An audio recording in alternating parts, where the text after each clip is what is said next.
আজকে দেখব Indian visa পেতে কী কী জটিলতা এবং কী কী জটিলতা নেই এই বিষয়ে একটু আলোচনা করব।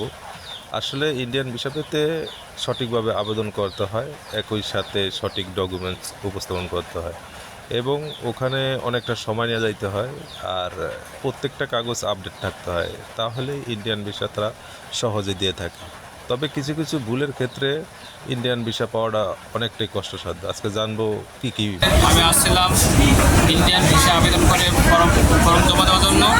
তো আমরা আস্তে আস্তে গাড়ির রাস্তায় অনেক জ্যাম ছিল। জ্যাম থাকার কারণে আমরা ইন্ডিয়ান ফর্ম জমা দিতে পারি নাই। 11টা থেকে 12টা পর্যন্ত টাইম ছিল।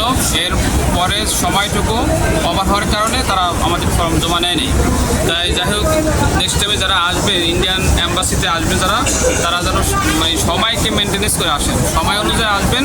19 সালের কারেন্টের কাগজ এটা তো হবে না, নতুনটা লাগবে। নতুনটা আমি প্রিপেড মিটার হয়ে যাওয়াতে এখন একটু ঝামেলা, তো সেটা নিয়ে সংগ্রহ করে নতুন করে আবার জমা দিছি। এই আর কি, এখন আজকে জমা বাকি। পাসপোর্ট যদি কোনো হারায় যায় তো সেই ক্ষেত্রে কোনো ঝামেলা আছে না? হারিয়ে গেলে সেটা জিডি কপি জমা দিতে হয়, তাছাড়া জমা যায় না।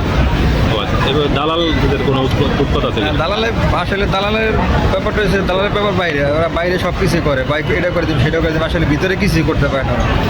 এই বলতে অনেক সবাই মানে লোক আসলেই ভাই কী করা লাগবে বলেন, আমি করে দিই, আসলে ওরা ভিতরে কিছুই করতে পারে না, বাইরে সব কিছু।